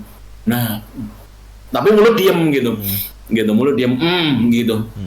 Tambah saling melotot satu sama lain. Itu tuh sebagai kode kalau I agree on this voice nih gitu. Ambil ya, keep on this voice gitu. Gitu. Gitu. Ya itu yang nyambungin ya, yang kalau Pacific Rim 2 pilot tapi kita ngendaliin satu itu. Nah, ini sama. Goals-nya adalah ngendaliin satu film dengan karakteristiknya pakai 2 pilot nih gitu. Tadi kan itu yang tadi kita bahas kan manusia nih Mas. Maksudnya itu orang real gitu. Ya, ini kan kalau misalkan kalau dilihat dari trailer itu ya kan, itu ada namanya karakter kambing tuh Mas. Betul. How tuh? Kalau untuk voice-nya itu seperti apa tuh Mas? Apakah nganuin kambingnya masuk, kamu embek ya gitu? Saya tuh bukan dokter Dolittle ya, maaf ya. Waduh, bisa ngobrol sama hewan. Gitu. Tapi istilahnya kalau hewan itu biasanya sih saya nggak pakai ini sih, terutama untuk kambing yang di situ itu kita nggak pakai dia ngerekord kambingnya terus yang enggak sih gitu. Biasanya kita pakai memang bank data yang memang kita cari yang cocok untuk karakteristik ini apa gitu. Jadi kadang-kadang kita menemukannya di bank data kita gitu. Di bank data kita itu kita nemuin, oh ini kambing umuran segini nih, suaranya ini misalnya kayak gitu. Nah kita temukannya ini nih. Nah Untuk ini umuran segini nih, karena kebetulan kan 3 karakter kambing di dalam Jumbo ini kan memang secara sizing beda-beda, ada yang kecil, ada yang sedang, ada yang gede kan gitu. Nggak mungkin juga, kadang-kadang interestnya adalah gimana ya gitu. Apakah ini balik lagi, kadang-kadang kita diskusi secara kreatif bersama director. Kalau misalnya orang punya mindset yang biasa nih gitu, maksudnya kita pasti kebiasaannya kalau yang gede suaranya yang tengah yang kecil gitu. Nah kayak gitu. Pernah kepikiran, ya udah kita balik tuh semua persepsi gitu. Yang gede suaranya gitu, bisa gitu, gitu tuh bisa gitu. Yang kecil gitu. Sebenarnya itu akan menjadi sebuah interest tersendiri gitu. Tapi kan pada akhirnya kita menentukan, ya udah kita bikin yang cocoknya aja gitu, yang cocoknya seperti ini bisa gitu. Itu dia yang aku bilang dengan kreatif call untuk penentuan suara itu pun juga yang seperti aku bilang tadi adalah seperti di Pacific Rim, aku harus nyambungin sama director juga gitu. Gitu. Harus seperti ini Mas gitu, seperti ini. Oke, nggak apa-apa gitu. Dan alhamdulillah selama pengerjaan itu tidak ada kambing, tidak ada, dan itu tidak diambil pada saat Idul Adha, jadi semua kambing aman, alhamdulillah. Gitu.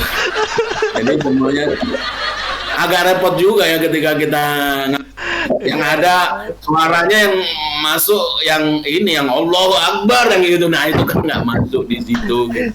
Iya itu. Gitu. Jadi ini untuk voice kambing sih kita pakai, biasanya kebanyakan pakai bank juga gitu, bank audio yang cocok lah dengan itu. Tapi karakternya juga kambing, tapi bukan manusia yang dikambing-kambingkan, bukan dikambing asli gitu. Karena mau gimana pun juga kayak suara kucing di Nusa juga saya ngambilnya ya bank gitu. Kebetulan ada bank suara kayak misalnya suara kucing, kucingnya Nusa seperti apa kayak gitu. Nah itu juga sama gitu, maksudnya ada banks yang cocok, ya saya pakai itu gitu, karena nggak mungkin ngedirect ini sih gitu.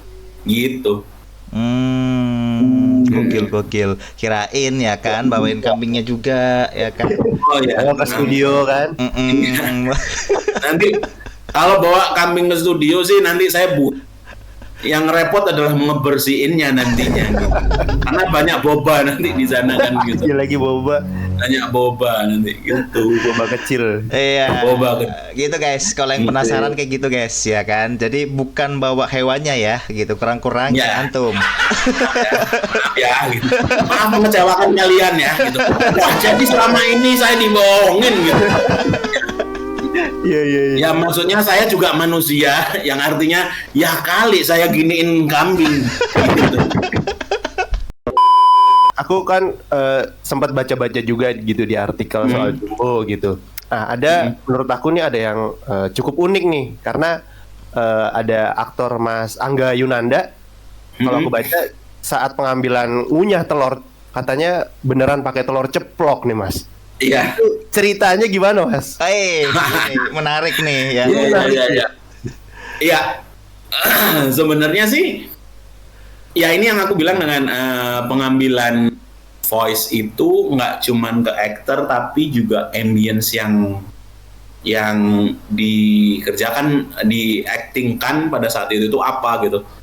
Jadi kalau dia ngunyah ya ngunyah gitu. Kalau dia ngunyah isinya apa, kalau dia minum ya minum, kalau dia makan kerupuk ya usahakan sediakan kerupuk di situ gitu. Karena satu, saya juga nggak mau ngambil misalnya gini, ada suara makan kerupuk, suara si actor, voice actor, dia seakan ngunyah kerupuk gitu. Terus kita gabungin jadi satu gitu. Itu akan berasa nggak natural gitu. Gerakan mulut itu nggak akan natural. Jadi yang ini sebenarnya mungkin juga teknik di voice directing di tempat lain mungkin juga akan sama seperti ini. Kalau saya pilihnya adalah apapun yang memang bisa dimakan, apapun yang diminum, apapun yang istilahnya menciptakan suara di karakter, yaitu usahakan dengan yang ada gitu. Kayak yang tadi itu sebenarnya kan mungkin teman-teman kalau bikin telur mata sapi, ya telur mata sapi yang digoreng gitu, ketika digigit pasti ada suara kenyalnya telur, sama minyak kena ludah. Minyak dari telur itu kena ludah, itu ada. Belum ketika gigit ngunyah itu ada. Dan ketika kita pakai mic yang ada di studio recording, mic-nya itu kan sangat sensitif gitu. Mic-nya sangat sensitif gitu. Jadi karena mic-nya sangat sensitif, jadinya apapun yang tertangkap di situ itu akan berasa banget kedengerannya gitu. Yang tadi Haris bilang adalah apakah dia mengunyah telur? Ya betul, dia makan beneran. Dia ada piring, ada nasi, ada telurnya, sama dia digigit. Jadi sentuhan sendok dengan piringnya itu masuk.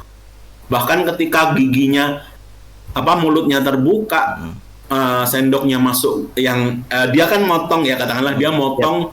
Dia kan nggak pakai tangan nih, telurnya nggak dimakan begini kan, dia motong. Dan ketika motong si telur, sendoknya kena piring kan, klak gitu. Habis itu ketika disendokin ke dalam ini, sendoknya bergeseran dengan piring. Habis itu ketika mulutnya terbuka, ketika dia ngunyah, yang seperti aku bilang tadi adalah minyak terkena ludah, terkena dinding ininya gitu. Itu ada suaranya, dan itu beneran sama dia ketika gigi ketemu sama sendok itu berasa. Gitu.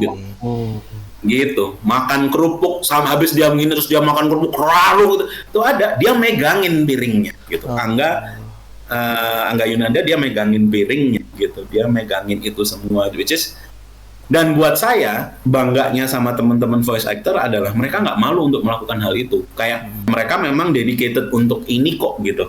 Mereka memang nggak ada rasa sungkan untuk itu, enggak gitu. Dan mereka ini makan dengan ini dengan sambil mengunyah segala macam itu tuh nggak ada jaim-jaimnya, which is that makes me sangat-sangat salut dengan mereka, amazed sama mereka. Nggak cuma di Angga sih gitu, nggak cuma di Angga, hampir semua voice actor yang overall itu yang memang ada kegiatan minum, kegiatan makan, itu biasanya bahkan kan ketika kita create design scene-nya, misalnya ada karakter lagi makan biskuitnya apa itu gitu, saya minta untuk tim production sediakan ya gitu.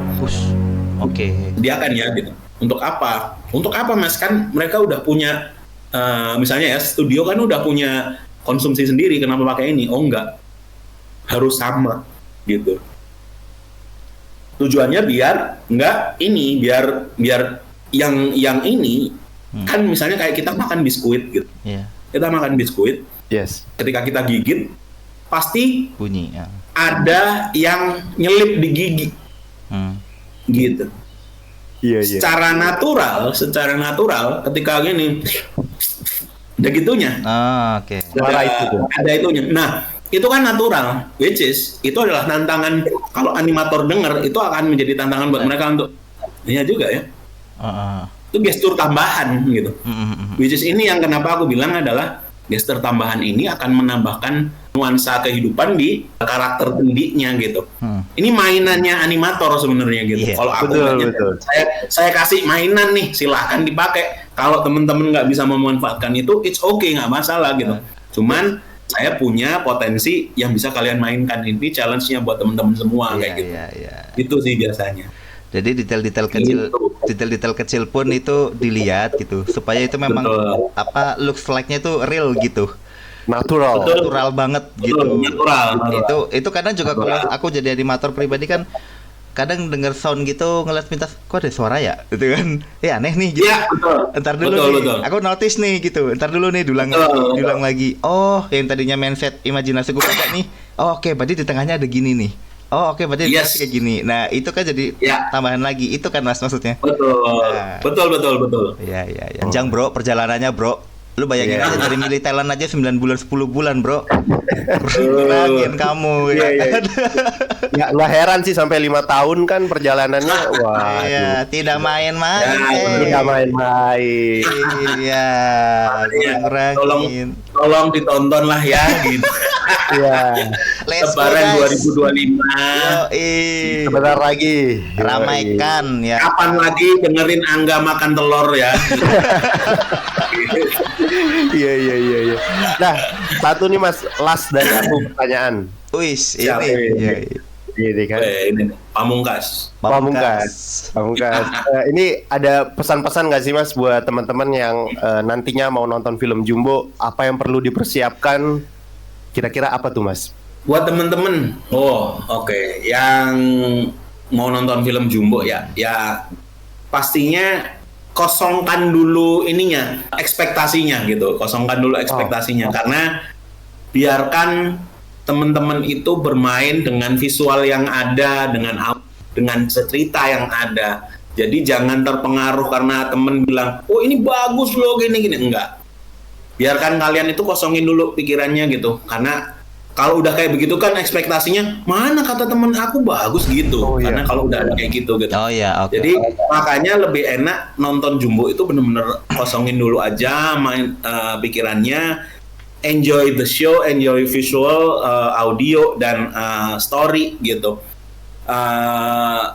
Ketika kamu udah terbawa dengan story-nya, ketika kamu udah terbawa dengan visualnya, dengan audionya, dengan kekuatan ceritanya, buat gua apa ya, rasanya akan beda gitu.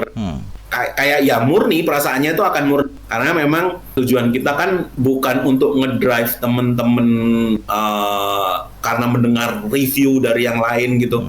Ya alhamdulillahnya reviewnya itu bisa membantu teman-teman untuk berangkat ke bioskop, itu bisa nggak apa-apa, tapi ekspektasi teman-teman itu aku pengen kalian rasakan sendiri experience-nya di layar bioskop gitu. Dan itu aku jaminan mutu dari aku sebenarnya adalah it's gonna be one hell of a ride gitu, it's gonna be adventurous story.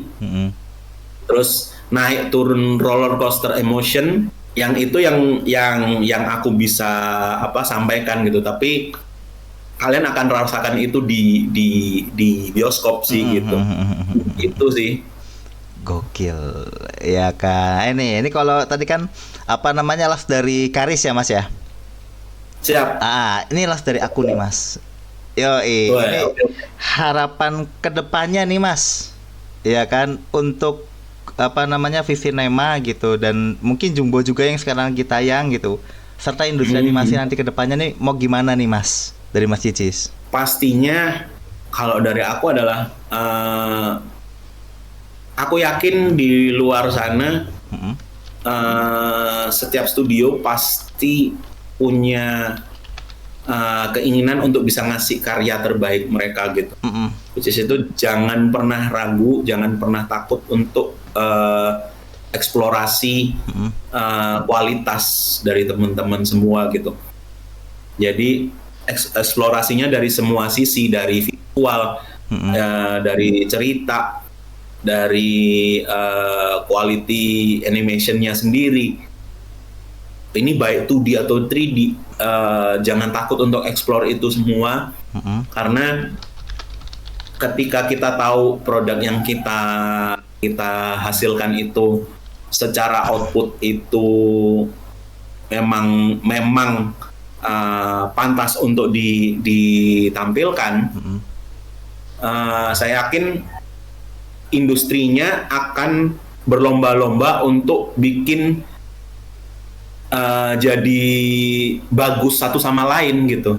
Artinya saling berlomba-lomba untuk punya studio A ini bagus, kita jangan sampai kalah dengan studio A. Kita bikin, akhirnya apa? Itu akan mendorong industrinya jadi lebih bagus gitu. Investor jadi banyak makin masuk gitu.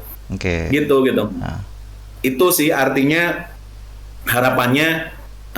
Jangan takut untuk bereksplorasi, jangan takut untuk meningkatkan kualitas dari animasinya, baik 2D animation, baik 3D animation. Buat saya chances itu ada. Memang yang pasti juga saya pengen sih sebenarnya adalah pastinya dukungan dari pemerintah lah, itu pasti gitu. Iya, benar. Karena mau gimana pun juga kita itu nggak bisa berjalan sendirian gitu. Kalau bergandengan tangan dengan pihak yang istilahnya memang menginginkan industri animasinya ikut berkembang, saya yakin semua punya cita-cita yang sama. Industri animasi akan bisa berkembang lebih baik kok. Semuanya itu punya cita-cita sama yang itu gitu. Tapi seandainya memang didukung oleh pihak-pihak terkait, dalam hari ini adalah sebenarnya pemerintahan, itu akan jauh lebih menjadi bensin buat kita semua sih gitu. Jadi bensin buat industrinya, jadi bensin buat artis-artisnya gitu. Gitu sih. Jadi tetap semangat buat teman-teman industri animasi. Benar. Karena tetap kasih yang terbaik. Yuk kita berlomba-lomba. Jangan patah semangat, karena gue yakin sih suatu hari nanti semuanya tuh berlomba-lomba untuk jadi lebih baik aja gitu. Gitu.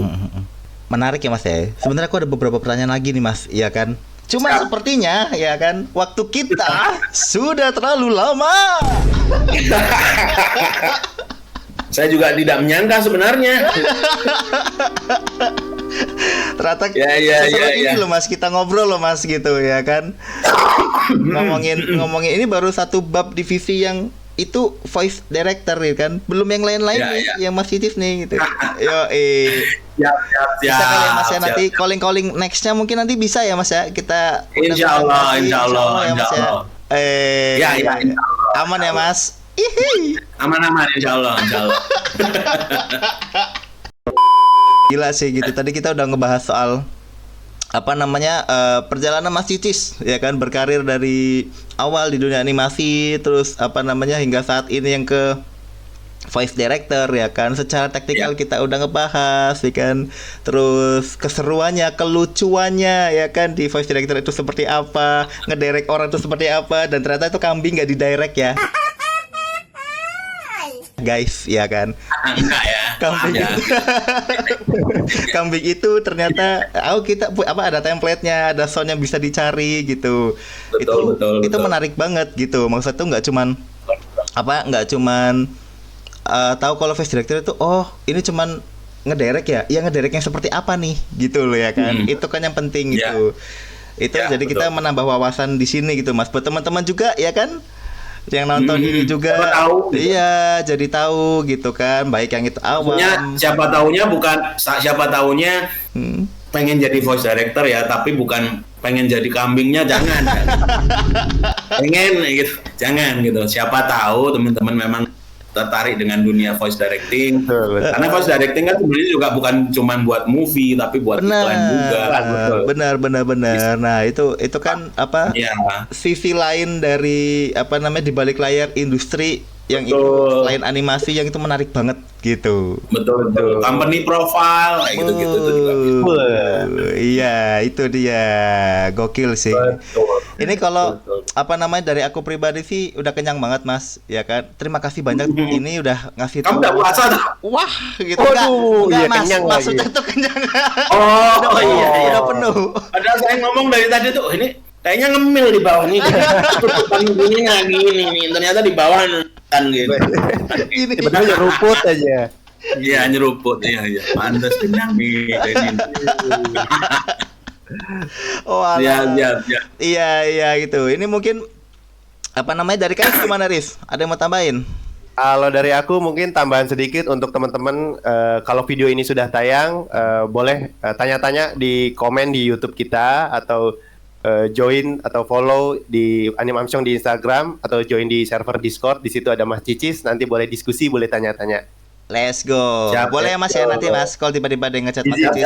Assalamualaikum Mas Cicis gitu ya kan. Ya boleh. Mau jadi kambing.